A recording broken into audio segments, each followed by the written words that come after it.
Hi, Anna. Hi. How are you doing? How's your day? Oh, the last week and a half has been just absolutely crazy. I've been functioning on about 3 hours of sleep every day. So I need to get to bed at some point and just get some rest. But otherwise, I'm doing okay. Good. You've been doing very amazing stuff, so we appreciate it very much. Well, what have you got for us today, Anna? Um, well, I think I gave the big news on Monday. Uh, we That was are pretty now big. the government again. The American government is in charge, not the United States government, which is the way it should be. That's the way it always should have been, except for our British subcontractors getting greedy 160 years ago. So now this is a huge increase in responsibility for all of us, and it's going to require a lot of work on the part of a lot of people to educate themselves because they were not educated after 1965. Um, the Federal Department of Education began exercising its control over federal block grants as a sort of bribe to force local school districts to remove American history books. And so from 1965 onward, the American history was gradually removed from all of our school libraries and from our school curriculums, and was also even they were removed from our law libraries. The American law was removed from our law libraries, and our American history was removed from public libraries that were getting funding from the federales. And so our history was deliberately suppressed and destroyed by these interlopers. And we're just now getting it back. But the bottom line here is that anybody who is, say, younger than 70 years old, thereabouts, was never taught American history as a separate subject from United States history. And in many cases, we're not taught anything at all about American history. So we've all been living here in this country, and the popular concept of America and American history has continued onward, but without the substantial factual backing and true history. Um, it's more like an opinion or a kind of a cultural heritage thing that it's not founded on anything anymore. It's been cut loose of its foundations because nobody has the education anymore. And we have to go back and educate three generations of Americans. And then we have to just keep on educating from there. And of course, we'll start back into the school system. We will start introducing American history back into the school system as we go. But it's it's going to take a lot, folks. It's going to take a lot of work from a lot of people at a lot of different levels to overcome and restore and um, revitalize the actual American government and culture because we've been treated like a British territorial Commonwealth entity for 160 years. And everything that you are used to in terms of government is theirs. It's their government, it's not our government. So we have to learn our own traditions, our own government, our own law. We have to put everything back together the way it should be. And then finally, we can hope that we get to enjoy what our forefathers fought for. Because the Brits have, by deceit and by guile, attempted to treat us as colonies, even though they had no right to do any of it.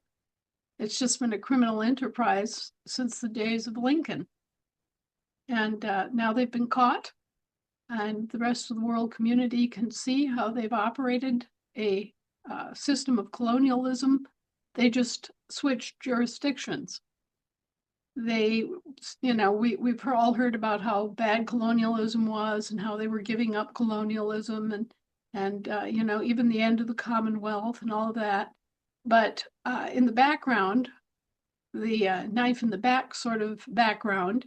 The Brits simply changed jurisdiction, and when they changed jurisdiction and brought in all these new laws and things that were even worse than what they had as a colonialist government on the land,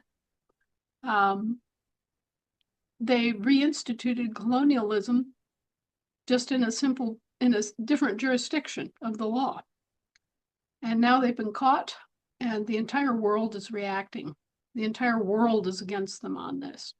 And as we've continued to do research into the entire situation, we realized that, hey, they haven't had a land jurisdiction government in Britain since the early 1700s.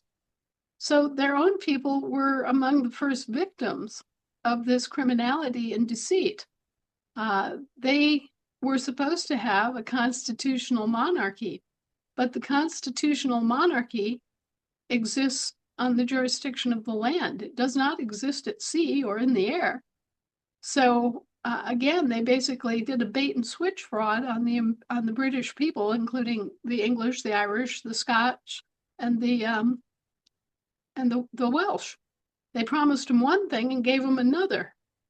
And nobody figured it out. Nobody really looked at it in those terms until a man, John Anthony Hill, otherwise known as Muad'Dib, brought a countersuit against the late Queen and proved to everybody's satisfaction, and the high courts had to admit it, that while Elizabeth II went through the entire coronation ceremony and kissed the Bible and did all of the things that were supposed to be done to install a constitutional monarchy, within 3 days of taking that vow, she voided it by other actions that she took. So she basically operated in deceit, again, promising in public the constitutional monarchy that the people were owed, and then privately, within 3 days of taking that vow, she voided it. So that left everybody without a constitutional monarchy, and for the entire time that she was in office as queen, she was operating a different office of queen than what people imagined, than what they thought. And then we started researching into the crowns. Well, there's a Christian crown, there is a pagan crown, and there is a papal crown. Okay, so depending upon which crown is used in the coronation, that again shows you what jurisdiction they are operating in. And so if they had been operating in the true constitutional monarchy office that the people have been promised throughout the British Isles, then they would have used the crown of St. Edward the Confessor. And that is a specific crown that it's not anything glorious compared to the other crowns, but it's the Christian crown. And under the terms of the constitutional monarchy, the monarch is supposed to be a Christian, and specifically, they are supposed to be a Protestant. Okay. There's just one little problem with that. The kings throughout Europe are all getting their crowns from the Pope. So this becomes a problem on more than one dimension here. And if you watch the what little scant bits and pieces that you get that represent the present king's coronation, you'll see that he's wearing the imperial crown, and that then also indicates that he was switching jurisdictions again. With the reign of Queen Anne, they went from land to sea, then they stayed in the sea jurisdiction for basically 300 plus years. And with the ascension of King Charles III to the throne, they switched jurisdictions again from the sea to the air. So he was not crowned as King of England. He was not crowned as monarch of Great Britain. He was crowned as an imperial Lord and Majesty in the jurisdiction of the air. So what they're doing is they're changing jurisdictions and they're evading their actual contract with the people of the British Isles. And this is something that is going to come home to the Brits with the same kind of force and importance that realizing the Civil War was a mercenary conflict had on us. It puts an entirely different light on the experience that you have of government. Because once you finally figure out that, hey, they're not operating as a constitutional monarchy, they're not operating under a constitution at all, then you have to go back and figure out how they're evading their obligation under contract. And so that was the principal part of our research was how in the hell are they getting away with this, right? Mhm. And now the Brits are going to have to do that. And everybody around the world is going to have to do that. They're going to have to figure out what their traditional, customary land jurisdiction government was. And they're going to have to go through all the process and pain and education to restore that traditional land jurisdiction government. Yeah. So we're not alone. We're all in it together. Yeah, we are. Hey, I have a sticky question. When can you connect the dots? You've recently written and talked about Russia protecting us from Britain, and but we've also hired them as our contractors. Can you explain to me why we hired them when we were protected from them, and why we wouldn't have Russia helping us now? Okay, we contracted with them following the War of Independence, aka the Revolution, because we didn't have a navy. We Mhm. had a huge commercial fleet, but no navy. And the French, who were engaged in a bitter war with Britain, were treating us as enemy shipping, and they were unleashing privateers and men at war and everything else to take down our commercial shipping. And that was hurting us because we needed the European markets to sell our raw materials, which were, primarily our products were agricultural and forestry products and mining products, right? We needed to get our stuff to market in Europe, and Europe needed the raw materials to keep their factories going. So, as anti-intuitive as it seems, soon after the Revolutionary War, actual hostilities and fighting ceased, we cut a deal with Great Britain that the British monarch would be our trustee on the high seas and navigable inland waterways. And it was so that the British Navy could protect our commercial shipping. And that's what it was all about. So that's how they became our subcontractors and had a service contract with us. Now, the rest of the story happened after the Civil War when they went rogue and began usurping against the American government in earnest. And from there on in, they have basically been usurping against the American government and acting as predators on our country and people. And so that's how we wound up with a rogue entity working for us. It does seem a little counterintuitive, but that's unfortunate. Thank you Yes. for clearing it up for us. You're amazing. Thank Well, you. just, yeah, I had a lot of help. Okay. There are a lot of people who worked on this over the years and lots of discussion groups. And I also have to thank some Imaginet lawyers who um, who took the time to thread through and help out with translations and everything else that went into this. You have to realize that the official documents are all recorded in diplomatic French. And Oh, after, wow. yeah, and after 250 years, you're talking about antique diplomatic French. So it's not easy to read, not easy to get a reliable translation. And so there's been a lot that's gone into this, a lot of different skills, and many, many people have done this entirely as volunteers, haven't charged anything for their labor.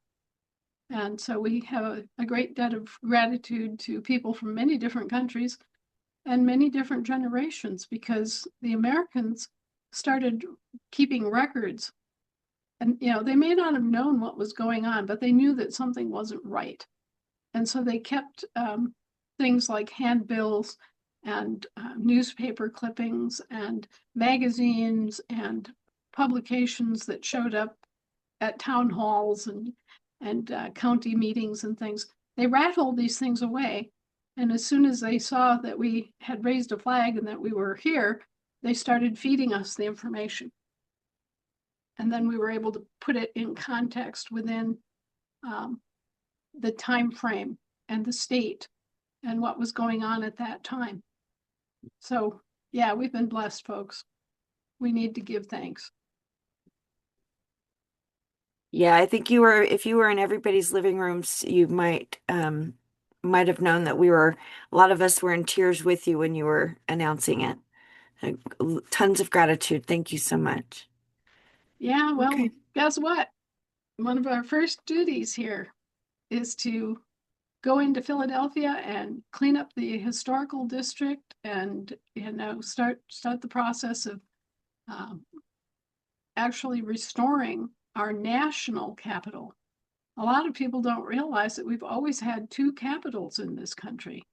We have our national capital at Philadelphia, and we had the federal capital at Washington, D.C., which is where the vendors exercising delegated powers were supposed to be operating, right? It makes perfect sense once you know that and can see that. But our national capital has been sadly neglected all these years and treated sort of like a historical park, you know. So now we're going to go back in, we're going to clean it all up. We're going to lavish lots of love on Philadelphia, lots of love on the people of Philadelphia, and lots of cleanup and new infrastructure and we're going to really open up for business. It's not that we ever went dormant. They tried to make us go dormant and darn near succeeded in closing our post office, which would have been fatal. But we were able to keep a hand on that by the grace of God and the help of 900 Americans. And so with a base of only 900 people, we kept our national post office open. And, thank God for James McBride and for Pope Benedict XVI and various postmasters around the world who all gathered together and said, yeah, well, that's our national capital. And if there's still 900 of them there, so, they let us get away with that. And so that's how we managed to save the National Post Office and our seat of government. And now we'll be doing some work with the Postal Service to bring forward the history of the Postal Service and how important that has been in developing the country. There's a new book out. It's called Delivering for America. It's available at all the post offices this Christmas season. It's a big book. It's a big kind of coffee table type book. It's thick and it tells a very big story, right? But so for $50, you can have the whole history of the Postal Service in America and the post office. We're very happy that the post office is one of the few federal organizations that gets high rating overall from the public for its service. And we're just going to improve upon that and make sure that the post office remains open and that the functions of the Postal Service are, if anything, improved. And I hope that all of you will take pride in the fact that you have survived all of this. You've actually gotten to the point where you're back in charge of your country. And so now you have to take on that additional responsibility. And so I'm going, but at the same time, I'm going, do these folks really realize how much this means and how much work went into it and how much work has to be done yet and how they're going to have to come forward? Because each and every one of you are going to have to grab an oar. You're going to have to teach. You're going to have to help people find their way through the door to reclaim their inheritance as Americans. There's so much. And so uh, getting people back on the land is of crucial importance, because until we do that, the Brits continue to try to finagle and cause trouble. And they continue to claim the resources of those Americans. And many Americans don't realize that they are the heirs to vast fortunes. Most of the people that I meet are impressed when President Trump comes up and says, I'm going to send you $2,000 extra as a Doge payment, right? Well, that's nice of President Trump, you know, but when you owe somebody $700 billion and you give them 2,000, that doesn't really count as even a good faith payment, down payment on what you owe them.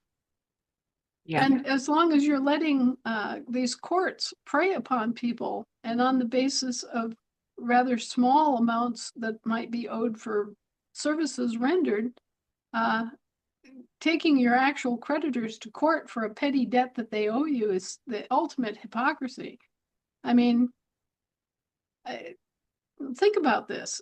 They owe you individually, say that they owe you $95,000 at the county level, and they owe you $3.5 million at the state level, and they owe you $2 billion at the national level, right? I should say their national level, their federal level. So they owe you huge amounts of money. And then they're taking all these elderly people to court, and they're seizing their homes for owing $800 to the city for maintenance of property.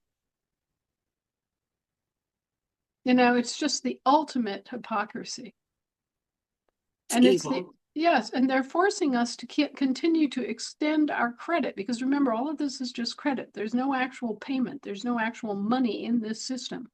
So they're forcing us to continue to extend our credit to them, even when they're terrible credit risks. You know, it's like cousin Vinny, who's the entire family scapegrace and black sheep, coming to you and saying, yeah, I'm holding this gun under the napkin here, and I need a loan, Grandma. I need $2,000, Grandma. And if you don't give me the $2,000, I'm going to have to pull the trigger. This is what they're doing. They're forcing everybody to continue to extend credit when we have every right to say, well, I already extended you all this credit. It's time for us to do a credit debt swap. It's called a debt swap, actually, where whatever we owe them, the $2,000 in property taxes that we owe them for in exchange for whatever they were doing for us, can be offset and should be offset against the $90,000 that they owe us, right? We have every right to do that. That's written into the law at the federal level. It's reprised at the state level, and it's even reprised at the county level.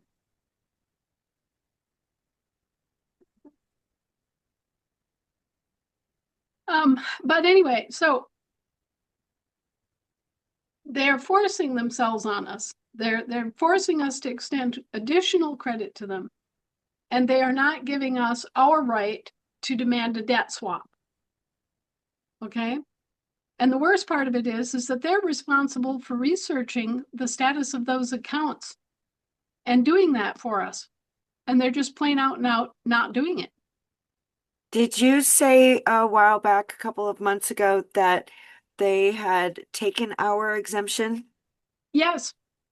Yes, basically that's what they're doing, is they're using our exemption to pay their debts. And they're using our straw man names? Yes, they're coming in under our straw man names and using essentially the infant decedent estate is what they're tied back to. And they're using the American infant decedent estates as the source. They're digging into our American infant decedent estates to pay their bills. Well, think about it. Who really owes the mortgage on the house? Not you. the Queen owns the mortgage on the house. It's the Queen's debt because the Queen has taken title to your property. And yet they're forcing you to act as a tenant. And then after you pay off the mortgage, they're looking at you and saying, okay, well, you paid off your mortgage, but there's still more debts accruing. So we're going to make you a future lease purchaser. So you went from being a tenant to being a leaser, and the land and the property is still under a false claim by the Queen or King of England. And all this stuff, it's just outrageous what they've done. And they've done it all under color of law. They've done it all under conditions of secrecy. And this horrible fraud has been imposed upon the people of this country for 160 years. So you can begin to imagine just how much money and how much labor and how many natural resources that these freebooters have extracted from this country. And, here are the Americans dead asleep, trusting, thinking that this is their government, thinking that everything's the way it should be when it is 180 degrees, not the way it should be. Thanks to you, that's coming to an end. Well, not just, not thanks to me per se, but thanks to all the people that realized there was something wrong and who brought forth their part of the puzzle and how we all work together to figure it out. And now that we have, well, guess what? As of this week, the American government is back. The British territorial government is getting shoved back into its box. Its little oily tentacles are being pushed back into the box. And we're standing on the verge of a whole new world. Mm. And so, yes, in respect to the Russians have known better what was going on than we did. And that's typical. You find it all over the world. Other people from Thailand, know more about what's going on with our government than we have. Okay? So it's pretty typical that Europeans know more about our government than we do. But the Russians studied it because, of course, they were getting the bad end of the brush the entire time. I want everybody to stop for a moment and think about the fact that the Brits and the Romans were both colluding to steal from us. Okay, so if you're a European and you are basically bilking this country and using this country to pay your bills and to extend gross amounts of credit to you that you never pay back, and getting a free ride so that your defense costs are being paid for by the Americans, you're getting all these freebies and goodies, and you're happy as a clam, right? You don't want this gravy train to end. So look at the balance of power. Europe is only slightly larger population. If it were unified, it's only slightly larger population than the US. So you've got three world powers. You got the United States, which is large enough and has enough resources to really kick some butt. You've got the Chinese that are labor rich. And then you've got the Russians who are somewhere in the middle, right? So you got these three great powers, and you're a European. How are you going to balance that out? Well, you're going to lie through your teeth, and you're going to give the Chinese and the Russians a bad reputation. Obviously, you're going to lie about the Chinese. You're going to lie about the Russians because you want the United States to identify the Chinese and the Russians as enemies. You don't want the United States to join forces with the Russians or the Chinese because you want to keep control of the United States and use the United States for your own gain and your own protection. So that's exactly what the popes and the British monarchs and the various other commercial corporation leaders did. They've lied through their teeth the entire time. The truth is that the Russian people at the land level and the American people at the land level signed an alliance in 1858 called the American-Russian Alliance. And the Russians have kept their word throughout, even after the Russian Revolution. The Russians have always been on our side. Take note. And when the hostilities stopped in the Civil War, which wasn't a war, as we all know, but when that whole thing wound down and we had the armistice after 1865, the Brits brought their navy in. The Brits showed up here with their entire navy coming in from all sides. They were going to board us after the Civil War, actually physically send in warships and troops and take over this country. That was the kind of friendship that the Brits had for us. And it was the Russians acting upon the American-Russian alliance. It was the Russians who came in here and sent in their entire navy and stood in the way of the Brits. So it was the Russians who are our friends, not the Brits. And I also want to observe to you that what do the Brits have as a government? Well, they are supposed to have a constitutional monarchy, but what they have instead is a government by incorporated entities, by the firm, by the British Crown Corporation. They've got a fake government that is not the government promised to the people of the British Isles.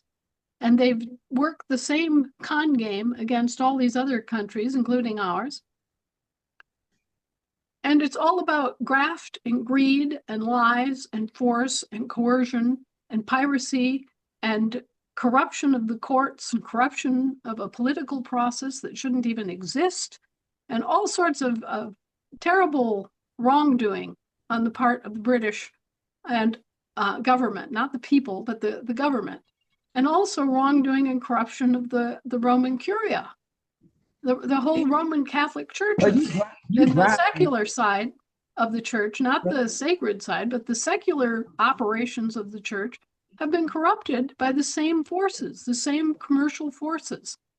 And so when you look at this and you see how the people of the countries affected have suffered and how they've been taxed and how they've been abused and how they've had all of these private police organizations installed instead of peacekeepers, all of this stuff that's gone on, we actually have more in common as working people and as average people. We have more in common with the Russians than we'll ever have with the Brits in their current system. The only thing is that the only advantage they have is they speak the same language. But in terms of philosophy, in terms of the concentration on the well-being of the people, in terms of not wanting some sort of elitist, ugly monarchy type structure, we have more in common with the Brits and the Chinese than we do, with the Russians and the Chinese than we do philosophically, than we do with the Brits. Yeah. So I think we've been hornswoggled in more than one way. I think that we need to think in terms of having a more realistic view of the Chinese and the Russians, and one that is based more on trust than propaganda, on decency instead of all of this petty infighting and competition. We're all here in this world. We all want to live. We all want to have our little piece of the sun, right? So I say, let's get on with it. Let's be friends. Let's respect each other. Let's respect our different cultures, our different ways of looking at things, and get on with life. I agree. Well, would you like to go for some hands and some questions, or Yeah. do you have more? Good evening, Anna. Thank you for being here. You're in our prayers and all, and just thank you for all you're doing for us. A couple questions, easy questions. Will you be sharing a copy of the court's decision from the World Court? Yes, we will. Okay, great. That was one of our assembly's questions, so I appreciate that. And then what's going on with your house? Well, the U.S. Supreme Court agreed that this was an administrative nightmare and I should have my house back. That was the day before the government shut down. So now they're just getting the government set back up again. I don't know. They had indicated that it could take 30 days before there was action on it. And at the rate things are going, since the government is being returned back to us anyway, I may be able to take action administratively, right? Mhm. To shut down the district courts and tell them to begin the process of not just returning my house to me, returning everybody's house that they've taken under these same false pretenses, going back the first 10 years. And just, start out and make it the court's business to go back and review every single case with similar presumptions and similar activities and return the property to the rightful owners. And I think that I'm just because those of us that this happened to 10 years ago, obviously we've moved on. We found other places to live. We rebooted our lives, right? So what I'm proposing is that the order of it should go, the most recent should be the first ones reviewed to minimize the amount of disruption in life right now, Mhm. so that the first would be last and the last, the last would be first. Okay. Understood. And so that's what I'm looking at in terms of doing a complete overhaul of the entire district court system as it has been practiced by all these quote unquote judicial quotes. I say courts in quotes, of the state of. Okay. So Mhm. I think that we're going to see huge court reform. I think we're going to see incredibly huge legal and law reform. I just want to bring this forward to everybody's cognizance. And Alaska is by no means the worst offender. But on average, here in Alaska, the state legislature passes 200 to 300 new laws every year. Over a decade, that's somewhere between 2,500 and 3,000 new laws. Then you just, you keep, going forward that in 20 years, you're looking at 5,000 to 6,000 new laws. In 3 decades, this is how they've wound up with 80 million codes and statutes on the books. Mhm. And so, and there hasn't been jury nullification in place to get rid of the bad ones, right? So there's been no force moderating this proliferation of codes and statutes. Wow, tough game. Yeah, right. Well, so you see that we want to get rid of all these kind of useless, gratuitous laws. They're not really laws. They're statutes and they're codes and they're regulations. Right. And so yeah, I think you're going to be seeing vast, vast court reform. Okay, wonderful. Thank you. I yield. John, you're up. Thank you. Good evening, Anna. John Rose from South Carolina. Hi, Can John. you hear me? Yep, I can hear you. Good. I have a question here. Military taking the new government that they have now and Trump. Have you heard anything from them since Monday?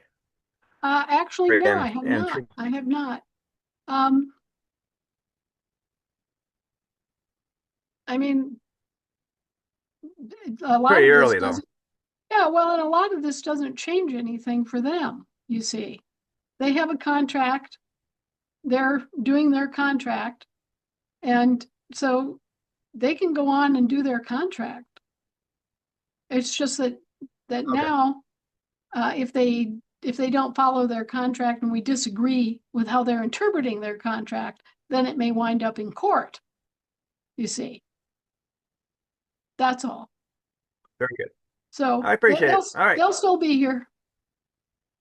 Okay. Thank you very much and have a great day. Thank you. Yeah, you too. Annette?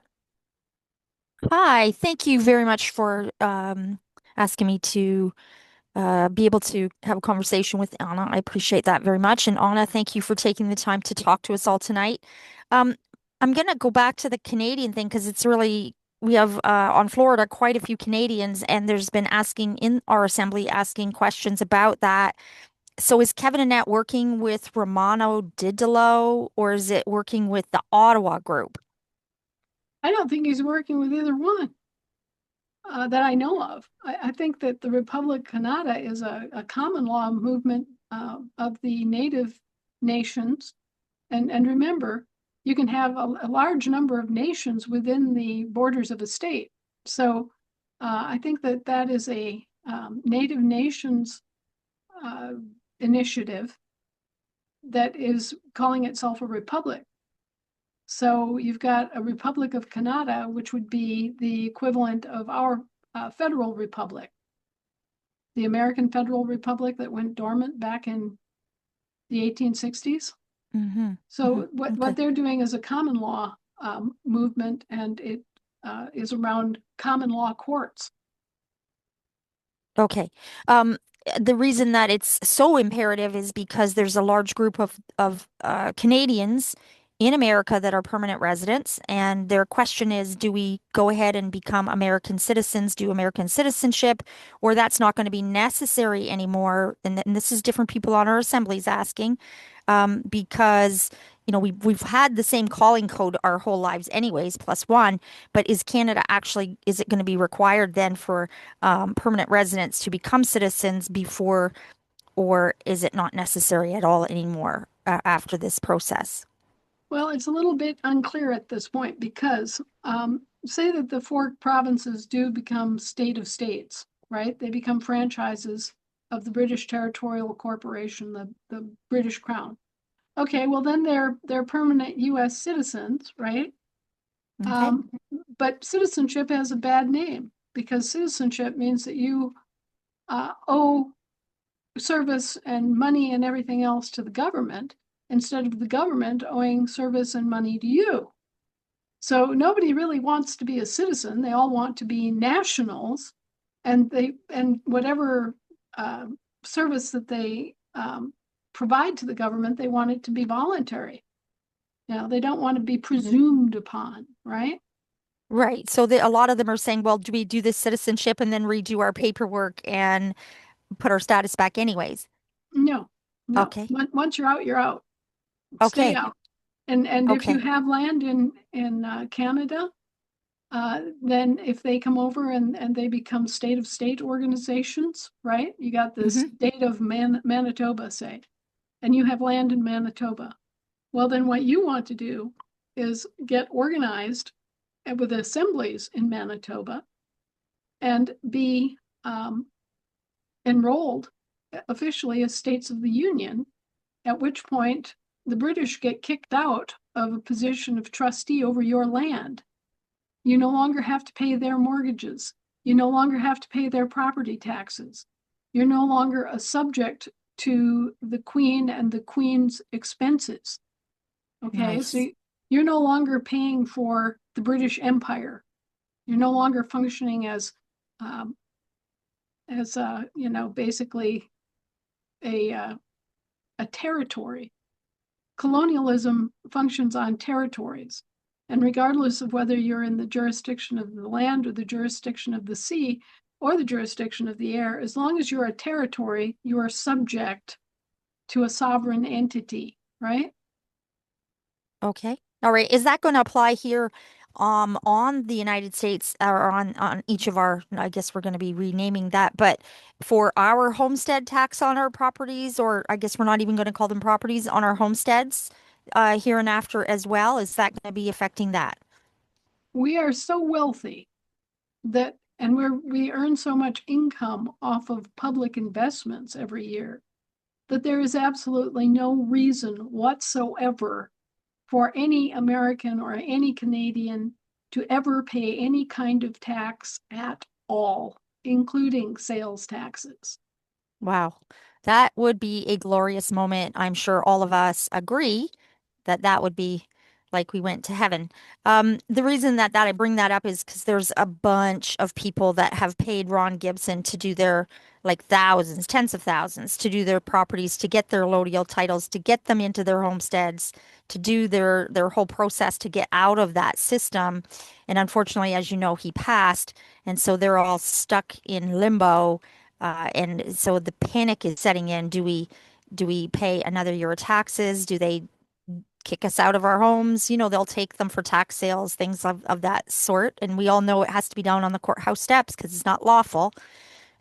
Your thoughts on that, or should they be putting their properties in trusts just to protect them? Trusts don't really protect them. We are getting our allodial title back right now. That's part of what's going on. It's going back into the hands of Americans. And so Beautiful. everybody who has homesteads, everybody who has farms, everybody who has businesses, the land is going to be solid under your feet again. It's going to be yours again. And the allodial title is held, okay, it's being held for you, but it's yours. And so you're not going to have to go through the craziness of publishing these big documents and keeping them in a public venue for 60 days and all of those things. Now, should it be done? I would go to Bucolic Living Law and post my claim when I acquired new property, or right now when you have property. I would go and post my claim there, simply to have it in the public where everybody can see it, where it's easy for people to go look and see that, yeah, okay, Trisha McDonald has the patent for this, has claimed this particular piece of property, and, here's her name and here's her survey, and, Yes, but otherwise they can't steal your land anymore. That's what I want to say. that's beautiful. We were in a position where anybody could make any kind of claim at all and get away with it. We were in a position where, like, China could come in and claim thousands of acres of American farmland, or Bill Gates could come in and claim to buy thousands of acres of farmland using your own credit against you to do this. And now all of that's been overturned. Now all of a sudden the allodial title goes back to the Americans, and the Americans are in a position to have their property back safe and sound, and nobody can claim it. Wow. So then that I was on the international committee for the land patents. So is that kind of making those null and void, and we're just going to rebuild the system that's there, that was established through the postal system and our easements and all of that, or are we going to just stick with what's there because of the conflicts that these large parcels that are on these land patents might cause in disruption of people's lives because somebody's claiming 160 acres, but now there's a subdivision sitting there? Well, what we want to get to is where everybody who has a good lawful claim to land that, they went out, they took care of it, they claimed it, they cleaned it, they built on it, they keep their homes and farms, and the idea that you can just go back and claim raw land underneath what people have built on it is not fair either. So what happens is that the people who have built on it maintain the right to use it, and those who haven't, it's like homesteading. You have to prove up on the homestead. Mm-hmm. So it's like that. We have a situation here where we're going to have to make adjustments and cooperate with each other and understand that, we've got multiple claims in some cases. We might have a claim from a county organization. We might have a claim from a state organization. We might have a claim from a municipality. We might have a claim from, some other business. Who knows? Yeah, We might have, corporations. we might have Yeah. claims. So None we of did do that- a large, sorry to cut you off, but we did do a large group of a very, very evil corporation on our state that we did the land patents, and we did them all the way through and recorded them and put them out on the public for record for 61 days and did the whole process. and we don't want to do harm. And we know that our law is do no harm, but this is a massive corporation that no one actually lives there, and it would make uh, an extraordinary start for a humanitarian project, and that's why I was asking that. Well, there are things like that all over the country. The important thing to keep in mind is that only living people can own anything physical. Corporations cannot own anything physical. They can't really own it. They can get a use permit. They can, have an agreement for the use of it. They can pay fees for the use of it. They can't really own it. The only people who can own land in America are living people. Nice. Okay. I'm just asking because so many of us put hundreds and hundreds of hours into the land patent committees, and we were hoping we had done it for something, that there was a purpose.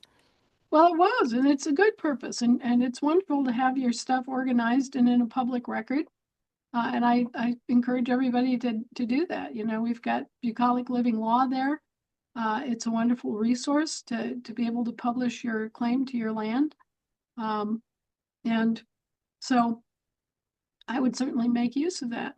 But the important thing is that we now have a allodial title our allodial title had been stolen. Okay, basically. Yes. Yes. Our allodial title to the whole country had been stolen. And so now it's back, and it's been returned. Okay. Now, you're not going to have the same sorts of struggles and impositions that you've had before. But having gone through those struggles and impositions, doesn't it make sense that you make the additional little effort to actually publish your title and your claim and your patent, and do your meets and bounds survey, so that there's no doubt about which particular little parcel is yours, no matter what jurisdiction the claim comes in. Okay. That is great news, and I appreciate that. We're waiting to see on the ground here as men and women, these changes starting to be visually apparent, that America is now America instead of U.S. Incorporation. So I'm so pleased with your answers, and thank you so much for the time that you've given me.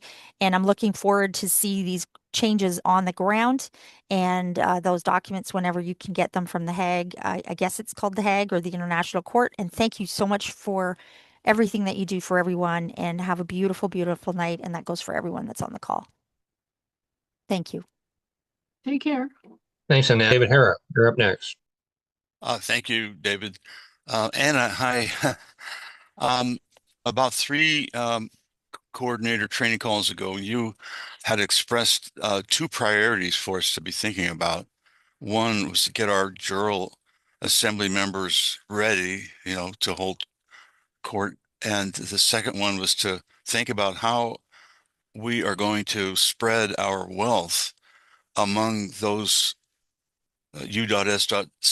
capital C citizens that are going to be in great need for assistance. So now things have changed, I think, a lot on Monday the 17th. And I'm just wondering if you have the same priorities or additional priorities for us to think about. And that's my question. It's going to take time to get everybody who's an American back on the soil. As you know, it's not just instant. Okay, so they're going to have to go and sign up for their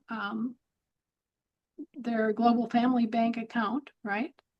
Mm-hmm. In order to get their cards and be able to go about and do their stuff. And in the meantime, we don't know what to expect in terms of social programs that have existed in the past. Our SNAP is a good example of what we just went through, where the government shuts down operations for a couple of months, and the food stamps are no longer available. Well, people who really depend on those food stamps are in a world of hurt. Maybe not the rest of us, but those of us that needed the food stamp help from the get-go, they're suffering. And all of a sudden, too, no warning, boom, there you are. So that's what I'm talking about in terms of people suffering in the transition, not ultimately. Okay. And Got it. part of what we can do is to get organized, as in the, and by the way, it's time to give PKTF a big round of applause because they were able to come up with a distribution plan for just exactly this situation that we had. They were able to come up with an almost instant response of how we could deploy food resources to communities statewide throughout the country. So, I mean, we've got some really great people working on these problems, but we're definitely kind of planning for the worst and hoping for the best here, or intending the best. So especially think about your community of members, because you're building a community with your county and state assemblies. Yeah. You're getting to know each other. And so you're going to know who is elderly and sick, and who has 10 kids, and you're going to get to know each other so that you're going to have some sort of instant concern. You're going to know that family is a concern, or that elder is a concern, and move in and take care of those people. Yeah. That's what happened here during this recent round of SNAP being denied. We all rallied around and we took care of families that were affected by that. Okay. And this time around, we had to do it out of our own pockets. Next time around, we'll have funds as an assembly to be able to do that. Right. Okay. Thank you so much. I yield. Take care, David.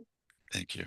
Okay, next up we have Alice, and then on deck we got Sharon after that, and then John, and then Gerda. So go ahead, Alice. Good evening, Anna. I have one person that asked a question in our General Assembly. He wanted to know if a proposal to create a law that would protect our data, our personal data, and the data that is collected on us by third parties as it gets out of control nowadays. If this is something we as an assembly in New Jersey could start, or is that something that would have to be started from all 50 states? Okay, well, that's a jurisdiction of the air issue. Okay. Now, you already have the guaranteed right to privacy written into the Constitution of the United States. So that now that we're back on track and we have our assemblies up, it's pretty darned easy for your assembly to just look at each other and say, do we want these guys collecting data on us? Or do we want to invoke and enforce our right to privacy? Okay, so you take a vote. Yeah, we want to invoke and enforce our right to privacy. We don't want these data miners mining us. Thank you very much. So you send off a letter to the state legislature, in this case, the state of New Jersey legislature, and you tell them, no,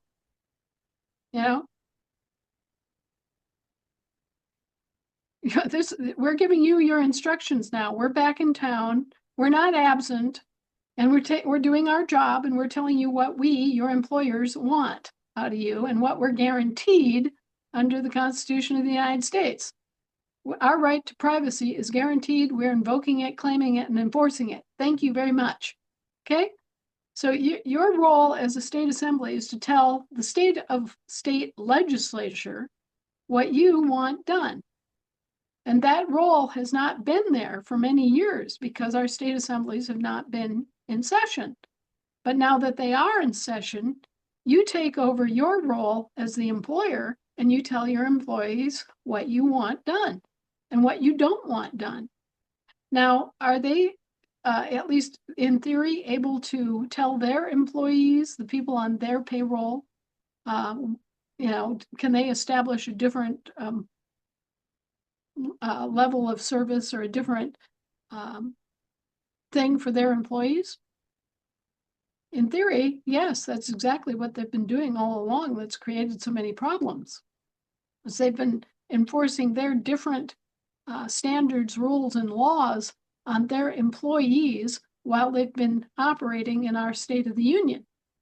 But what we can do with that is we can say, while they're here, all employees of all federal corporations and franchise corporations, such as the state of New Jersey, will operate under American law and under New Jersey law. Okay.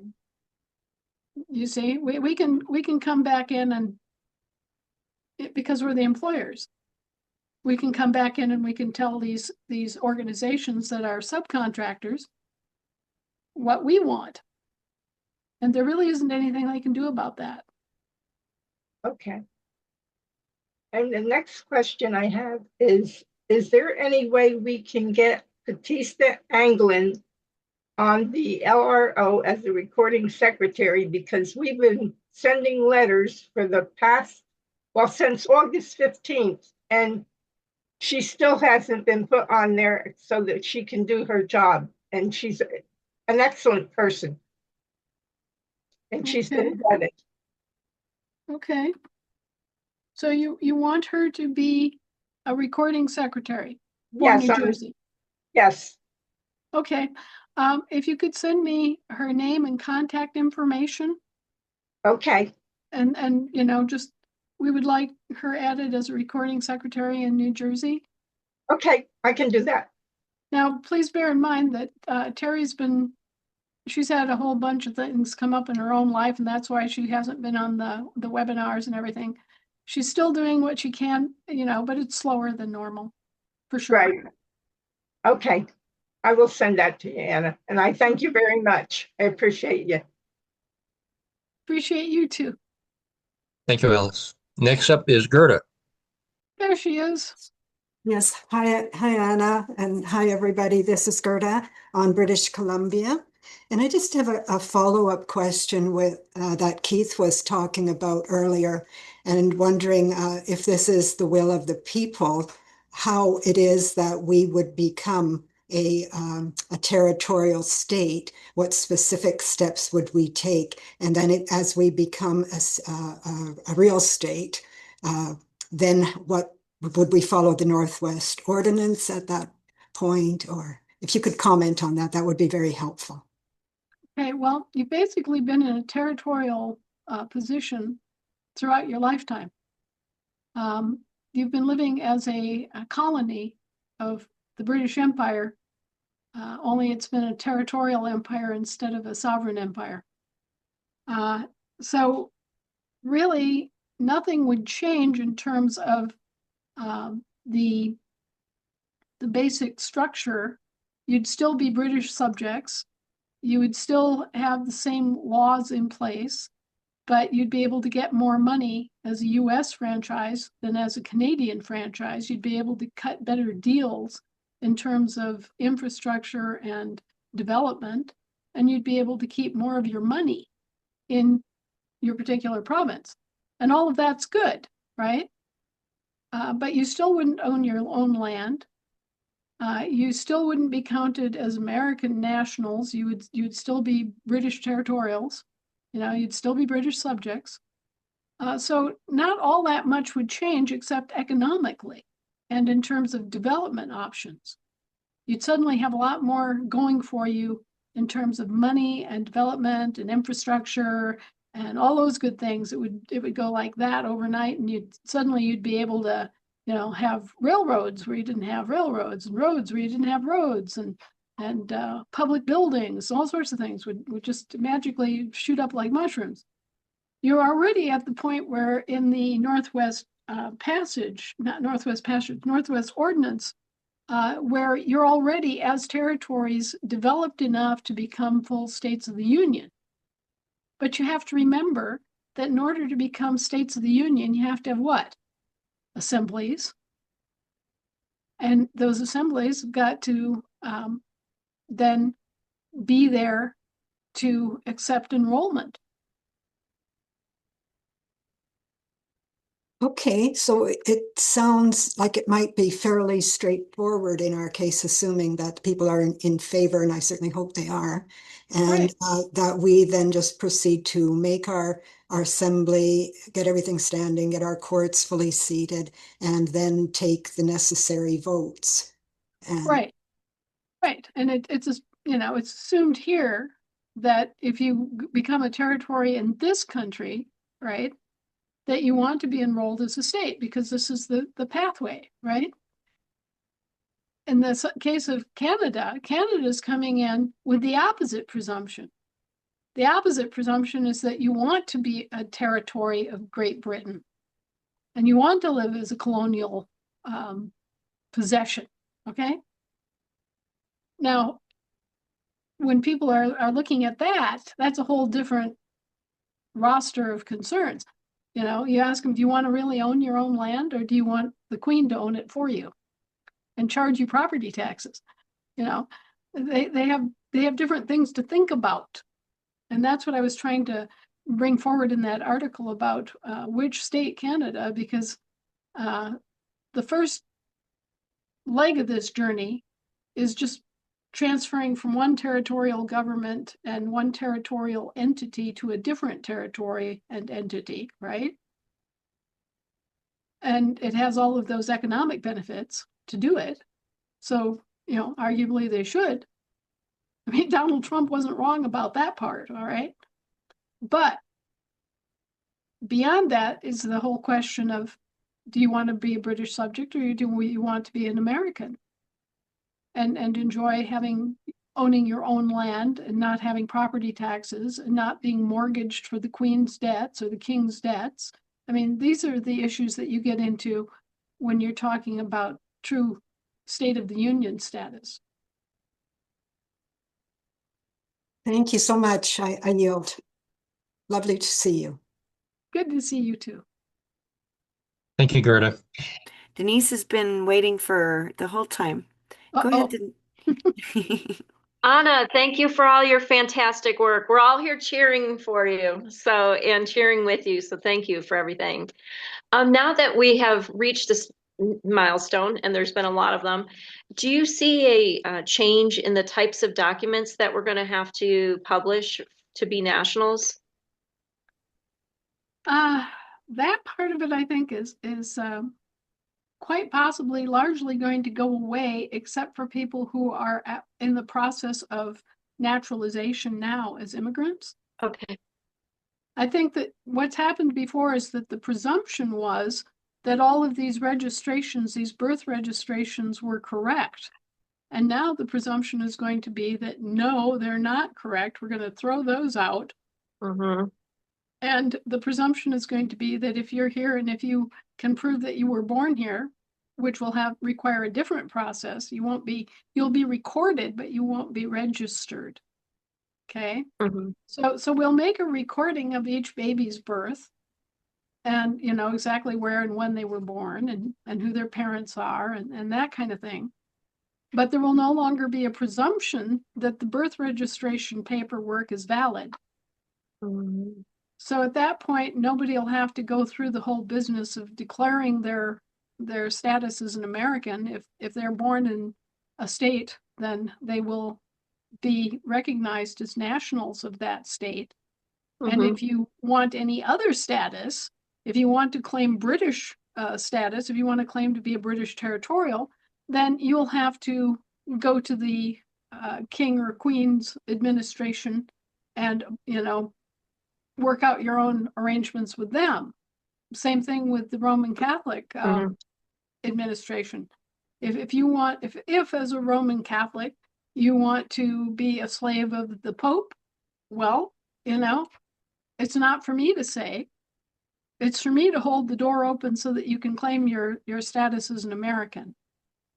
But anyway, all of this will have to be advertised. People will have to be educated about it.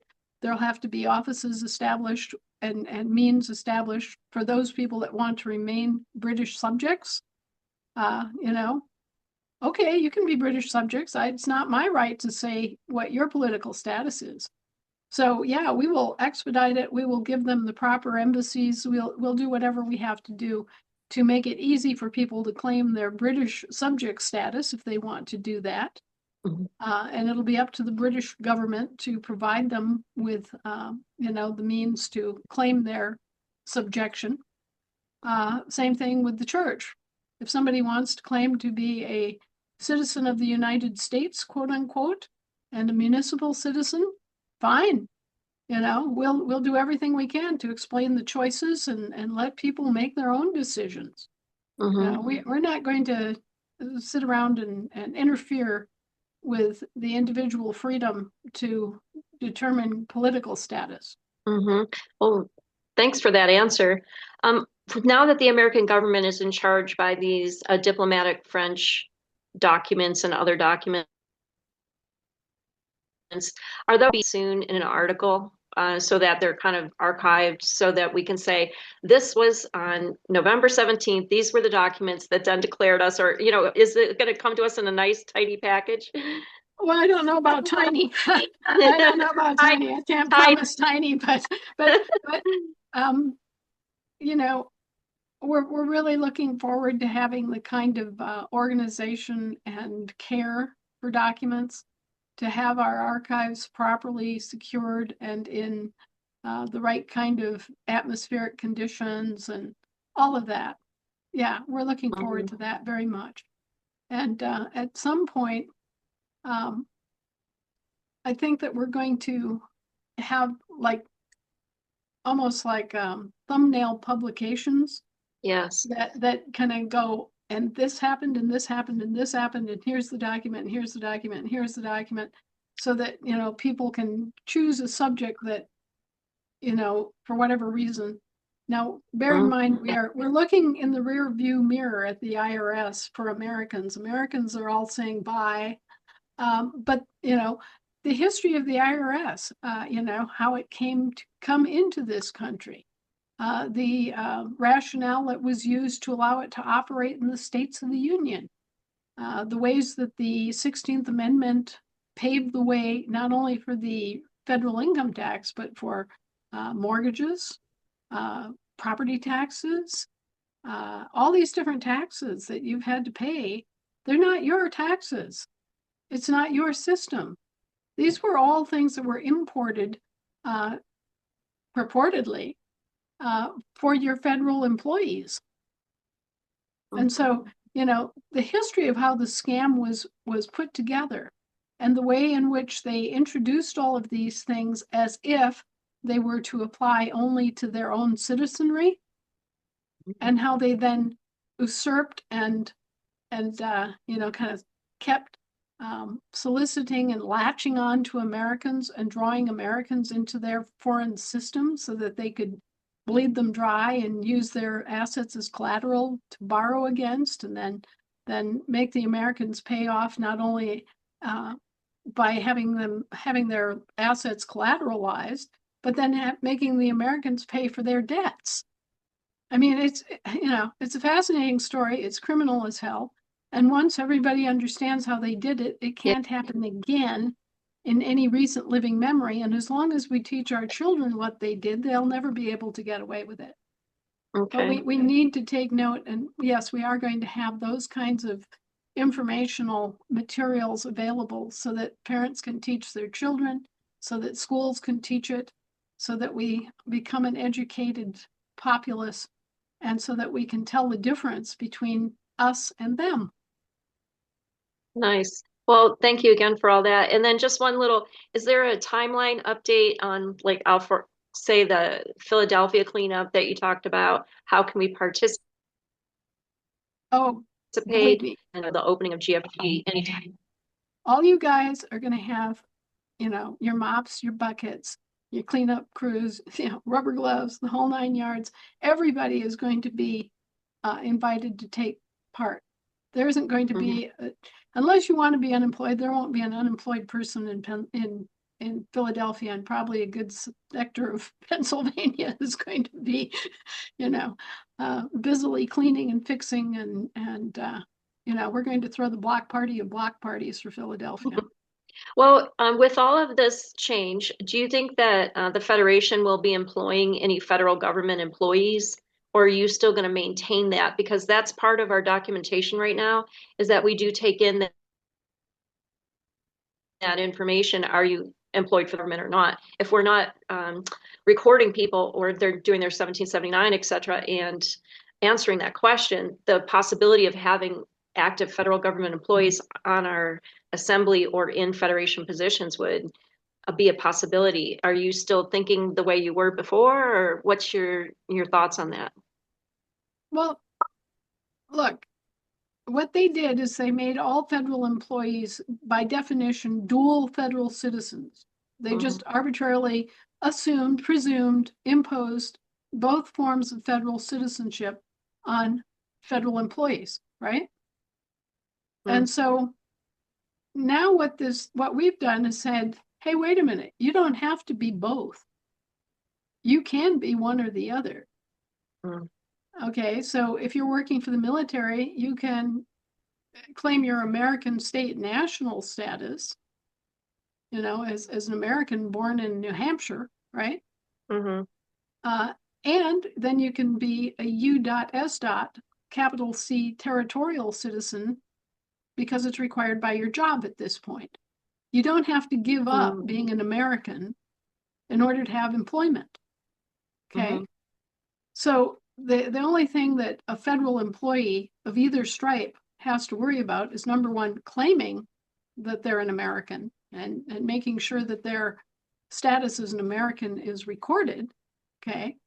And during the time that they are working for one of the foreign subcontractors, they can't vote about international affairs on their assemblies. They can't be state citizens at the time they have an active obligation to a foreign government.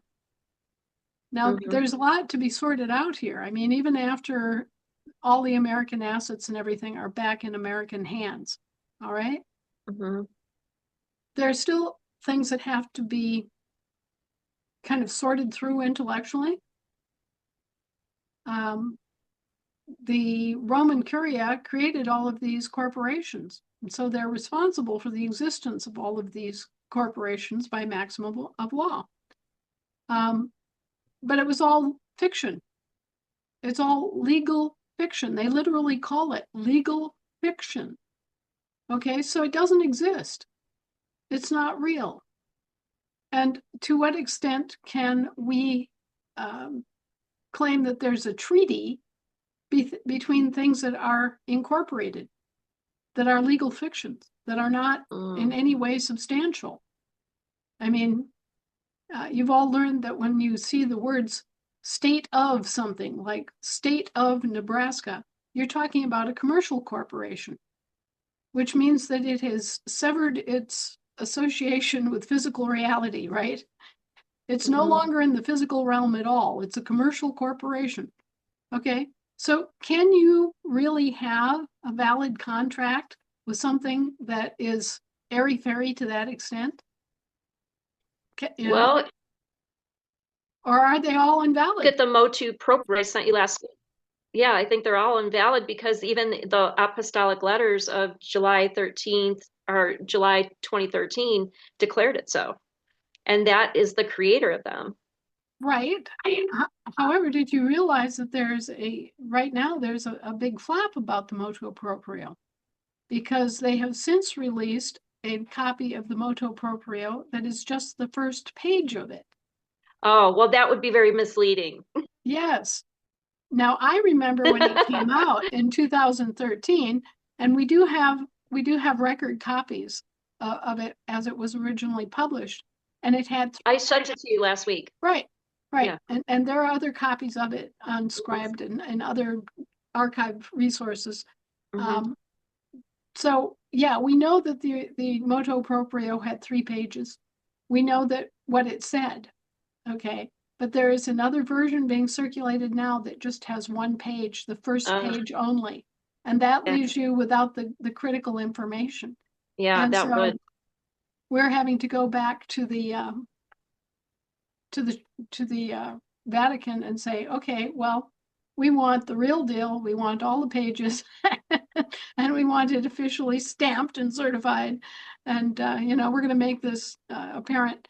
And the church is also trying to backpedal and pretend that the motu proprio was just kind of Francis's opinion, and that he didn't get any input from the court apparatus of the Vatican and all that. And the plain fact of the matter is that as Pope, he had 100% plenary authority to reform the legal system or anything else about the Vatican administration, or the Curia, which is the Curia is all of the bishops and the administrators of the different church functions.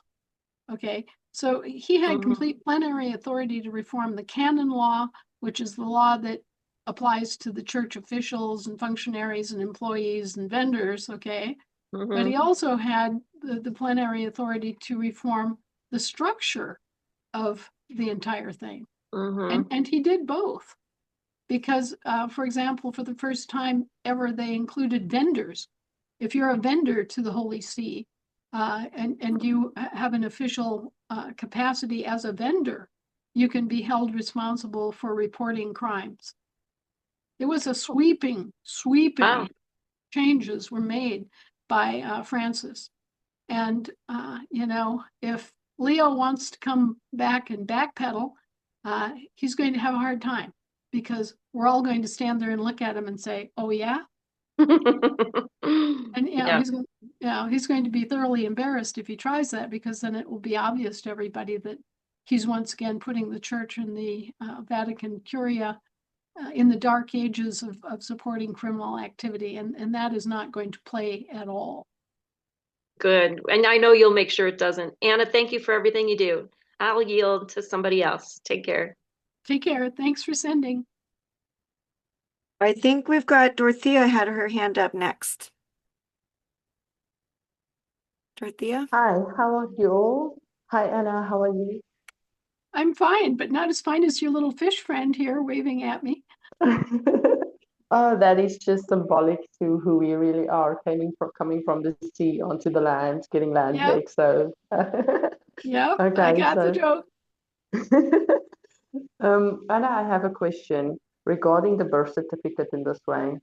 I know it's fraudulent and all of this, but isn't there that we could have just cancelled in the fullness because it was fraudulent from the beginning? We could, except we need to claim the assets. See, the birth certificate as it stands is sort of like a coat check. Okay. Your mom comes in with this sweet little baby bundle, and she gives it to the state of whatever commercial corporation, and they happily receive the baby as property that's in their care, as being left with them, just like the coat being left at the coat check station. And what happens when you check your coat? Oh, they give you this little receipt type thing. And when you come back to claim your coat, then they know exactly, okay, well, this is this such and such a coat, right? Same thing with the birth certificate. You've been warehoused as a trust property. And so when you come back and you raise your birth certificate and present it, then they have to go find your birth certificate information, and they have to relinquish it to you, because you're the owner of the coat check, right? You've got the documentation, and you can then go claim your estate back from either one of the two clearinghouses that have latched onto your estate. And there are two clearinghouses involved, because you've got two foreign citizenships, right? Well, you can imagine there are 320 million Americans. There's something like 430 million Europeans. I'm not up to date on the population of Japan, but it's millions and millions of people. And there are lots of other countries that are involved in this same thing too. I mean, I don't know what the population of Australia or Canada is off the top of my head, but there's hundreds of millions of people who are in the same exact boat we are in terms of the fraud that has been practiced against them, right? So in trying to straighten all of this out, we've had to take a kind of systemic approach to it and back those assets out of that system and set up a, for lack of a better word, we have to set up a distribution system back to people to keep them alive in the meantime while all of this gets sorted out. So you've got the birth certificate. I've said before, that's evidence of the crime committed against you and against your mothers. And for most of us, unless we were orphaned, it is a crime. And I have so, another question, if sorry. Here is another thing that's really tickling me. Some will say you have one birth certificate, but here is a question that's really been on my mind. With me, from the day I was born, in the first week, there were 3 birth certificates issued on my name. I Right. have 3. right, everybody So, has 3. okay, so I have proof of all 3 of them. Good I for don't know if you. it's a good thing. Is that a good thing? I mean, I've got the That one is. even that was filled in by hand in upper and lower case. I think that's supposed to be the one that is your proof of life it was before I got incorporated, if I can put it like that. That's why I ask, is it 3 different trusts then that was open, 3 different ways of trading with you? Yep. Remember, you've Wow. got your American Infant Descendant Estate, which was formed when your mother waived your original birthright. You've Yeah. got the British Territorial Seaman, the British Merchant Mariner Estate for a missing taxpayer. I guess he was washed overboard at some point. Okay. And then you've got the Roman Inferior Trust, which we call the straw man. So yes, you have 3 different trusts, you have 3 different birth certificates. And our job is to blow them all away and bring it back down to you, a living man or woman, in control of your own life and your own estate, living in your own country, thank you very much. And, having a government that runs under your law. And this is the name of this whole game. Thank you for answering that. That was better of like, for me, I have 3, so for me it was like, wow, okay, but now I get it. Thank you for answering that, and thank you for everything that you're doing for our people. We are much appreciative of your efforts. I can't wait to see what's going to happen on Africa soil. For me, that's kind of exciting. Right.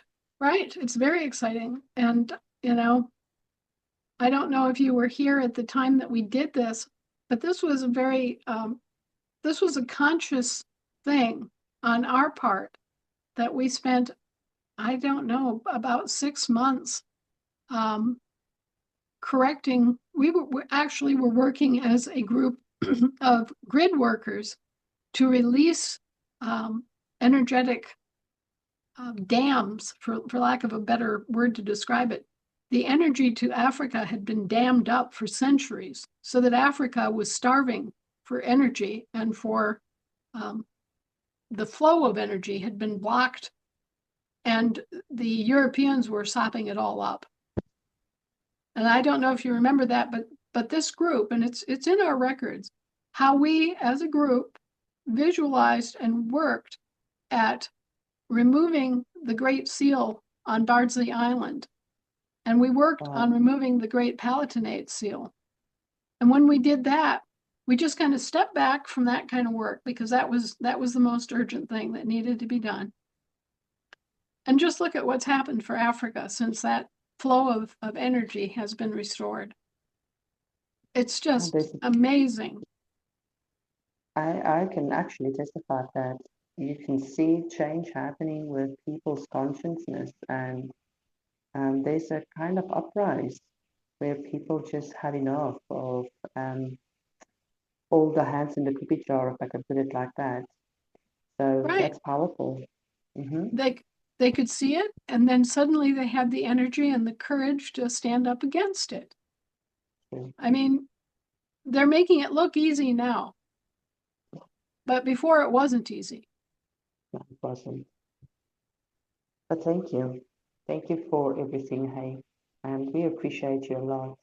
And like I said, we can't wait to have the opportunity when things are really coming to the fullness here to have you visit Africa and spend some time with our people here in a different way. When time comes to that, it would be awesome. Oh, we're not going to slow down. I mean, yeah, sure, we're gonna we're going to take care of our country and take care of our people, we have to. I mean, that is our responsibility. But to the extent that our country has been involved in this ring of criminal activity, we're going to do everything we can to help other countries recover and reestablish their natural place in the world. We're going to do everything we can to educate everybody everywhere about how this world actually functions physically, the physics and the true mathematics. What you're taught in school isn't the true mathematics. What you are learning in school as mathematics is just an approximation, and oftentimes it's not a very good approximation. But now you're going to learn the real deal. You're going to know about the ley lines. You're going to be able to perceive the sorts of things that we've been talking about here. You'll be able to take responsibility as caretakers of your planet. And all of this is coming to you. It's ancient knowledge. People many, many thousands of years ago knew what you're going to be taught now. And it's been hidden from you. But you're going to know, and you're going to be able to do things that you just can't even imagine right now. Well, thank you again, and take care of yourself. Our love and prayers and all the good things coming your way with frequency and energy we send to you and your family. Hey? Love and light, and have an amazing evening. Thanks for answering me. Sure. All right, Keith Black on British Columbia. You're up. Thank you, Keith, of British Columbia. On Monday, Anna spoke about Canada getting 4 provinces joining the Federation. I'm wondering about that. My questions are, what about the other provinces in Canada? I know that some of them are too established to move over, but others are farther east are not. How did the 4 get this special access? And what is the current, how does this affect our current assembly process? I yield. Okay, the reason that they have the right to join the United States is that once both our country and Canada were joined, and they were under a gigantic grant to the Hudson Bay Company. Okay, so they were originally all one big mass. And it was a rather arbitrary circumstance that led to the line separating the northern tier of states from the Canadian provinces. So that's why they can go back and they can claim statehood if they want to. The important point is, what kind of statehood is it that they're contemplating? Well, obviously, the only kind of statehood that the present de facto regime can offer is a paper statehood, a territorial statehood, not an actual statehood. But as you all learned from our action enrolling the states that were formed after the Civil War, once they become territorial states, they can apply and enroll as actual states of the Union. And our assemblies can, once again, either take a roll call vote or get up to speed and actually have a proper Congress in session, and they could be enrolled as true states of the Union at that point. What they're talking about right now is a territorial administrative state. But once they get to the territorial administrative state, they can progress and become states of the Union, at which point they gain control of their own landmass and resources and are essentially separate countries that are bound together for their mutual benefit, is essentially what you're looking at. Now, I don't think that the Canadians, in voting on this, are being given all the facts. I think that, not the liars and cheats. I think that what they're looking at is like the state of Alberta, or the state of Saskatchewan, or the state of, and you here are all educated enough to hear that little telltale word of, okay? So they're being invited in as franchises of the United States of America Incorporated, which they can do if they want to. But once they get there, just like we enrolled the Western states, we can enroll them as states of the Union. And at that point, they become the state, Alberta, the state, Saskatchewan, okay? They would then have the same standing as our states of the Union, like Wisconsin and Florida and California and so on. So they can do that if they want to.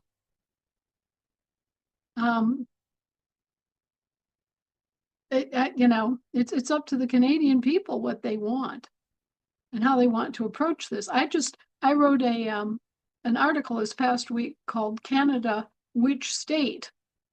Or Which State Canada? Anyway, and it goes through this because I want them to know that, number one, there's something beyond just becoming a state of state, becoming a franchisee, and what that potential is and what that responsibility is.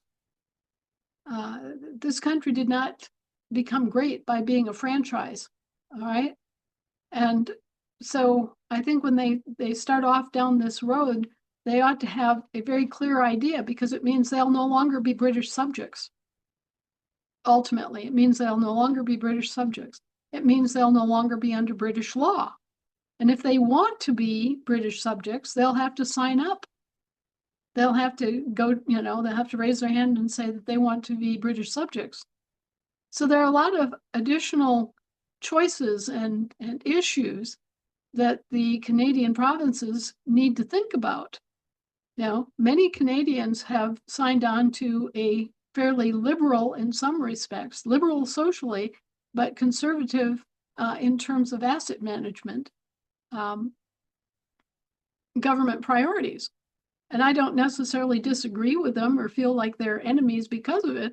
But if they're going to come join us, and I do mean us as in the actual factual states of the Union that are physically defined, then if they're going to be physically defined, they need to know basically what they're up against in terms of having to manage their own affairs, having to pay for their own social services, all these different things.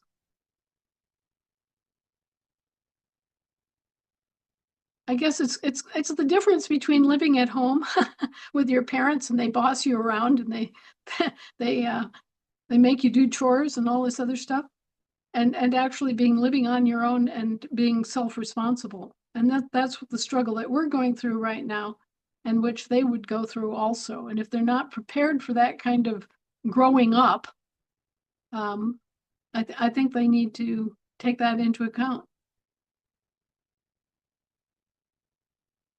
Well, let me state that the 4 that you spoke of are ready to grow up. The rest might not be. And I Right. yield. Yeah, well, and also the ones that are farther east, although some of them have strong British and Scottish cultural traditions and attachments, you also have French influence. So they've got a different bailiwick over there than the Western provinces. The Western provinces are very much like our Western states that just recently in 2020 became full-fledged states of the Union. But I think I summarized a lot of that in that article this past week. And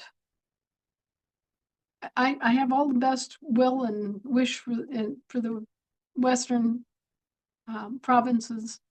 I understand that there's been some misunderstanding on the part of a lot of people in Canada as to what, number one, what this statehood means at the present moment, which is just basically a paper state and an enfranchisement deal.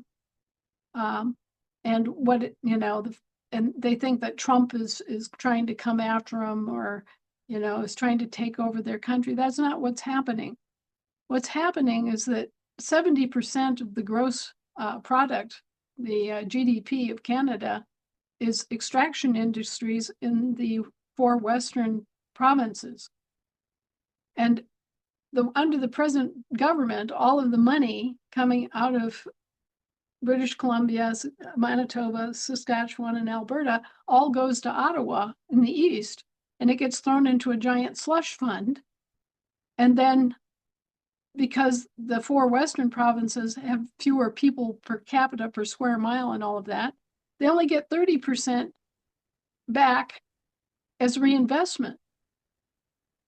And so this winds up with them having to provide the lion's share of support for the entire country and for the government. And they are left scrapping and scratching to try to develop their resources and to have jobs and to have security in their own provinces. That's basically what's driving this, is the inequity that the present government is allowed to develop. And so the western provinces are facing basically a bad and unjustifiable economic deal. And that's what's driving them to leave and want to come over and join us as states, because we do not have that degree of inequity in the administration of federal block grants and things like that. So they'd get more investment money, they'd get more development money, they'd get better prices, they'd be able to establish a free moving transportation grid. There'd suddenly be options to develop railroads and pipelines and all sorts of other things that would assist the 4 provinces in developing and paying for infrastructure and for their social needs and everything else, if they simply came over and enfranchised as part of the United States of America Incorporated. But the bigger prize for them is their true autonomy as states, as nation states. And that too is on the table. But they need to be aware of that. They can't just willy-nilly think that isn't part of the deal, because it is. And like you may have seen that Kevin Annett and the Republic of Canada, has everybody heard of this? They had actually had China came in and was rattling sabers because they thought that this move was going to undermine the Republic of Canada. Doesn't have anything to do with the Republic of Canada. They haven't even gotten close to that stage of actually claiming back their land jurisdiction. But they do have a land jurisdiction. So anyway, it's a fairly complex bunch of changes that are on the offering. And the first stage is just pretty simple. But then the second stage gets into the nitty-gritty of being a nation state. And, we all have, we need to become more aware of the jurisdictions and, how nations work within a given landmass. What does nationality mean? I can guarantee you that if this goes through, there will be kind of a division in the minds of the people in Canada, because, on one hand, yeah, they're still Canadians. And on the other hand, now they're a state business organization. So I think on one hand, yeah, it's a great thing for them economically. It could be a great thing for them in terms of autonomy, because if they become states of the Union, they'll have more autonomy. I think it's going to be a little bit difficult for them to adjust and know what all of the choices are and to make those choices in an intelligent and conscious fashion, instead of just being bowled over by corporate interests. Yeah, thank you. I think that 70-30 split that you were speaking about earlier is closer to 80-20. However, Really, it's gotten worse then since last time I looked at it. I yield. Yeah, it was pretty bad, even back, say 10 years ago when I was looking at it. I should have prefaced that. Yeah. It seems like Ottawa has just become greedier and greedier and greedier. But you have to also remember that government played a role in a dirty insurance deal that we're still investigating. In 2017, Prince Philip came over here and he received $950 trillion in life force value annuities. And this is actually on the books. It's part of the law in Canada. And it appears to be an insurance scheme, you know, as in a scam.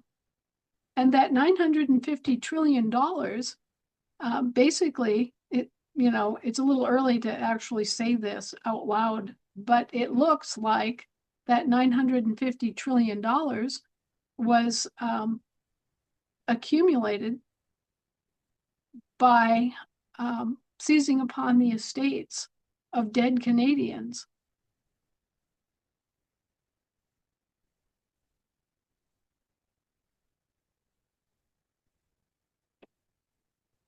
So if that is, you know, we're continuing to investigate.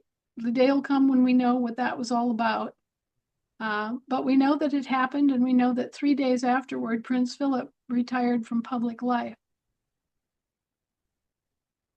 So now the hunt is on for where did that money come from and where did it go? Thank you for answering my questions. I yield. You bet.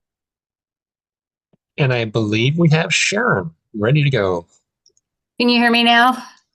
We can. Sorry about that. I was on my phone and couldn't get it to unmute, so I had to get on my computer. Anna, I have one quick question for you, and God bless you, and you are in the hearts of all Idahoans. We have a prominent religion in our area that is incorporated. Mm-hmm. When we have people that want to take part in the government and, you know, recording secretary or whatever, we ask them to take a singular loyalty and denounce any incorporated businesses or religions or that kind of thing. Just a second. I have to take this call. You Just real bet. quick.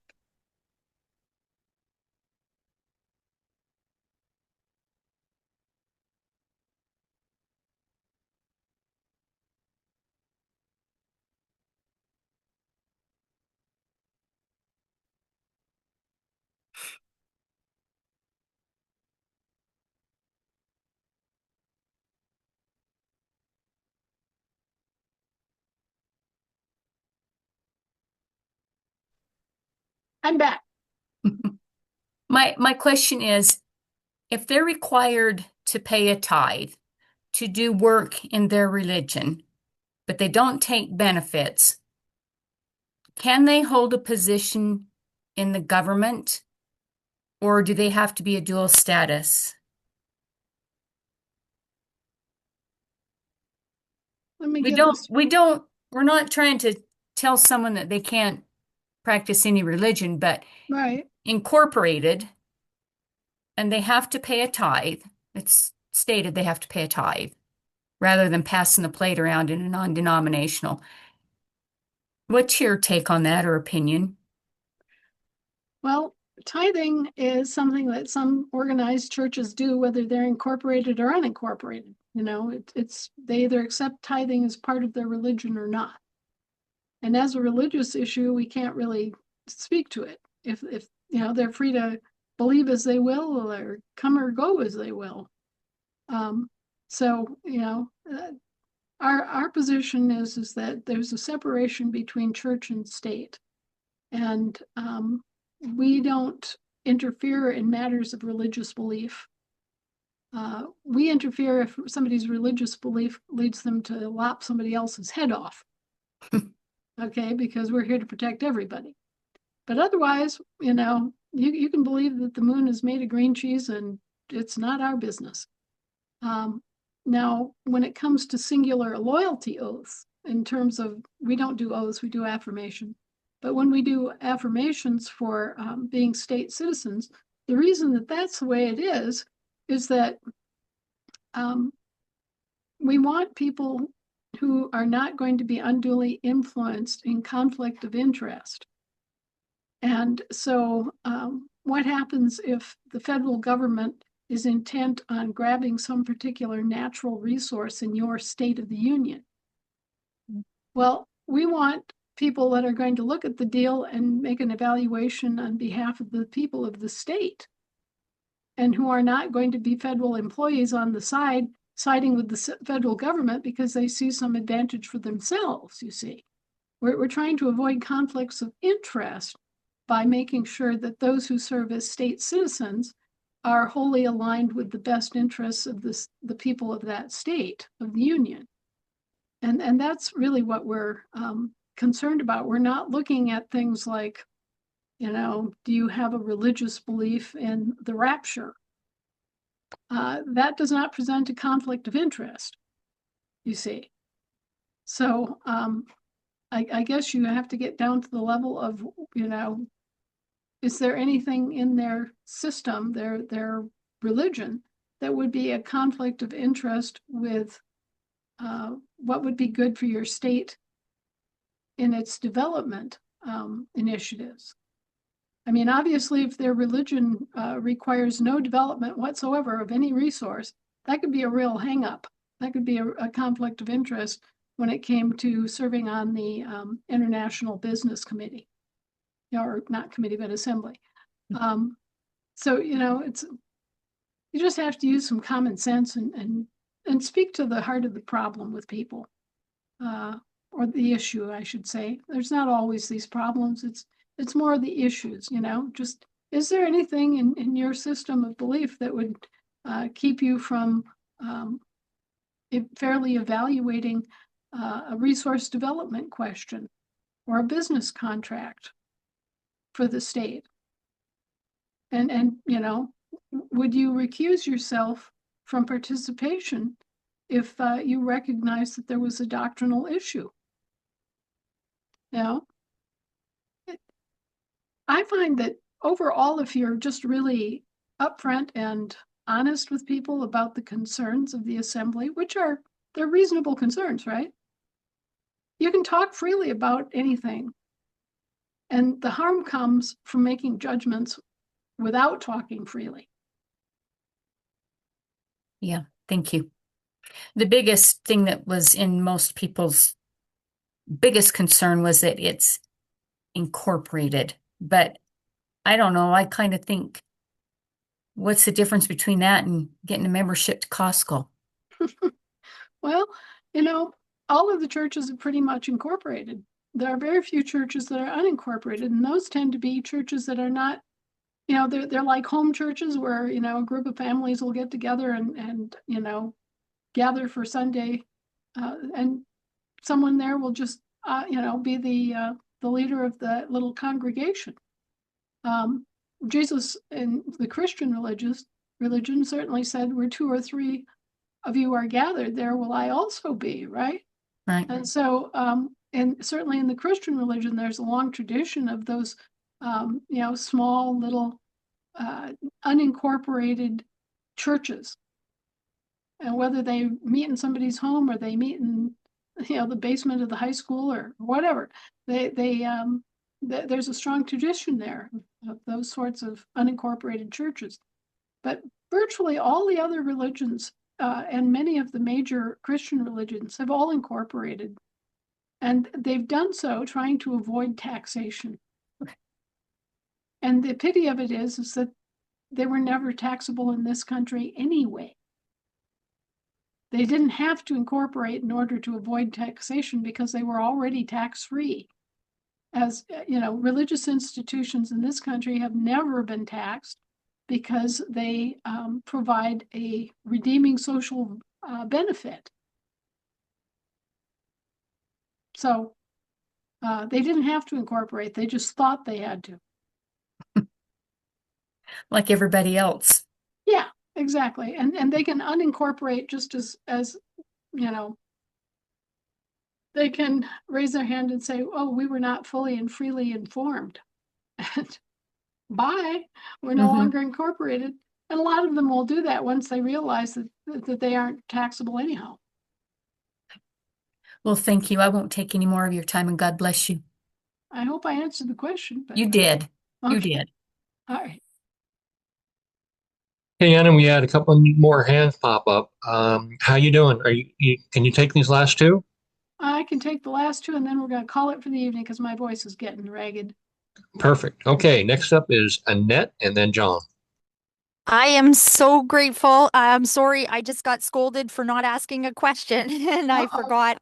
Okay, so we have, and I don't know if you want me to say the state that I'm on, but there's been a document that's been circulated on the state to all the counties that it's demanding anyone that wants to be on the state must sign this intention letter, and it's pretty strict, saying that that you're not automatically, as an ASN, you're not automatically on the state, and that you have to um, like swear an allegiance to this group. And so we have hundreds of people contacting me saying, "Oh my God, what is that about? How come we're just, if you're on the county, you should be automatically on the state that the county's on." You are. Okay, Yeah. so none of us have to sign that then? No, you don't have to sign any loyalty oaths or anything nonsense like that. Whew. If there's Okay. one state and you're all part of it. It's just the difference in jurisdiction. Somehow people have gotten confused. They think that the state that is created from patchworking together all the counties is the same as the state that is just a single state in international jurisdiction. And they're two Okay. different states. All right. But you belong to both. I mean, the moment that you walk through the door at a state assembly, you are there in one of two capacities. Okay, you're either there in a state capacity or you're there in a county capacity. Excellent. But So you belong- so would you like me to send you a copy of this document? Because they're saying that if we don't do it, then we have to all get repapered up, and then they may or may not allow us to join back. No, that's ridiculous. It's a public organization. You know, it's not a private club. You can't be blackballed. Okay. You know, Thought so, and I just needed clarity, and I totally appreciate your time. Thank you. okay. Thanks, Annette. John Russell, last call. Thank you. Just a quick on the GFG. Is there an update we could have? So I got people that have been bugging me left and right. Well, If let's you say that we have a lot to be thankful for, and we're going to have a lot more to be thankful for real soon. Thank you very much. And have a happy Thanksgiving. Yes, you too. Thank you. Have a great turkey day. God bless you, Anna. Take Thank- care. Thanks, Anna. Any final thoughts? Well, we won't be doing this next Thursday because guess what? It's our National Day of Thanksgiving. Everybody, we have so much to be thankful for. I mean, more than I can even express to you right now, but which will become apparent in the days and years to come. And so, as you're going over your blessings and you're thinking about all the wonderful things that have happened for you in your life and your loved ones, and you're thinking about, you know, the joys of having your home and having your pets and everything, remember your country.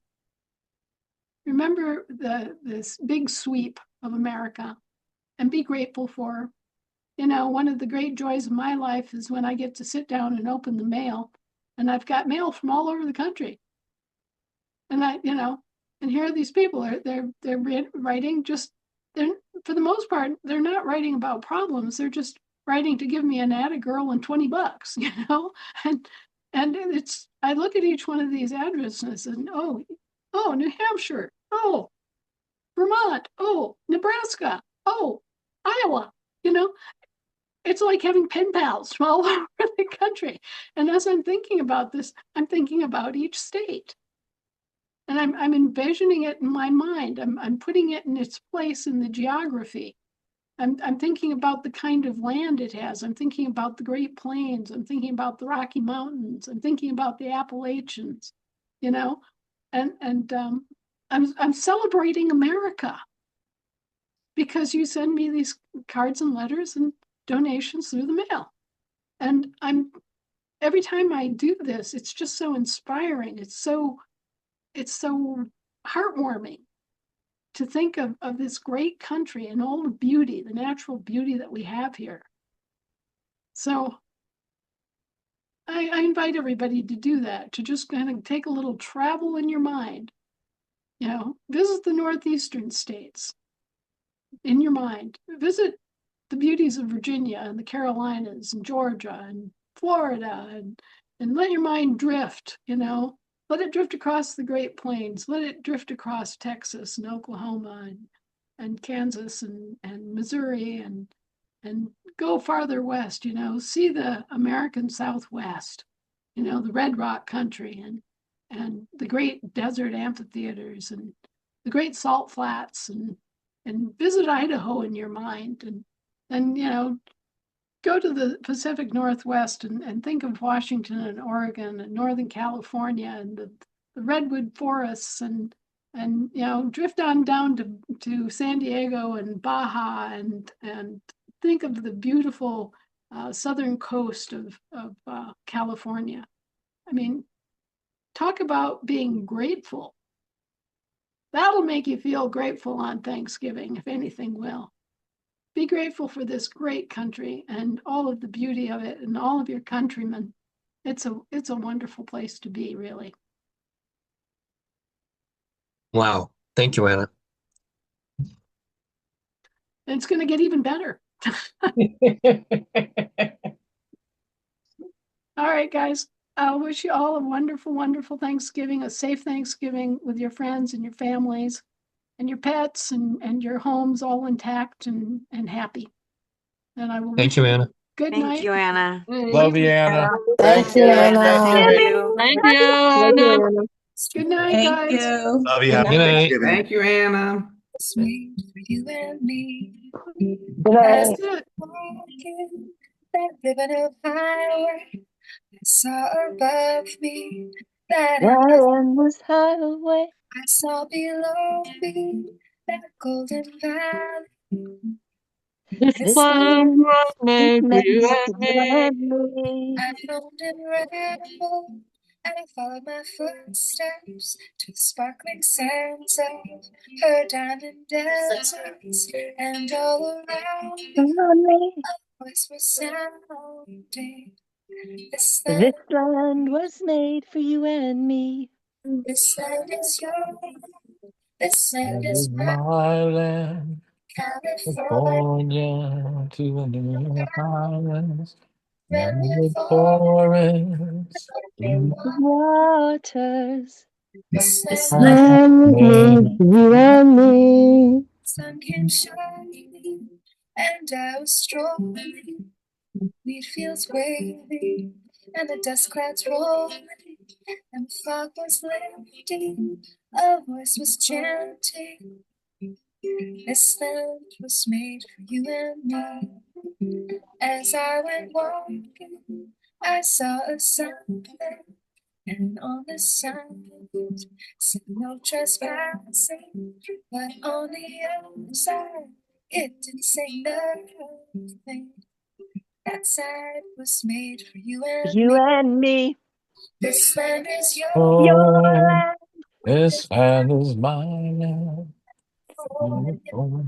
To the young guy, from the redwood forest to the Gulf Stream waters. This land was made for Made for you you and and me. me. I saw my people Mhm. live all this. I've seen my people as they stood there hungry. I stood there asking, is this land made for you and me? Nobody living can ever stop me as I go walking that freedom highway. Nobody living can ever make me turn back. This land was made for you and me. This land This is is yours. your land. This land This is land is mine. my land. From California. California to New York Island. The redwood forest. Gulf Stream waters. Was This made land is Was made made for you for and you me. and me. Good night. Thanks, everybody.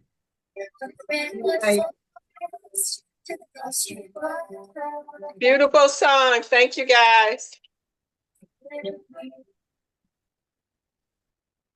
God bless you all. Love you all.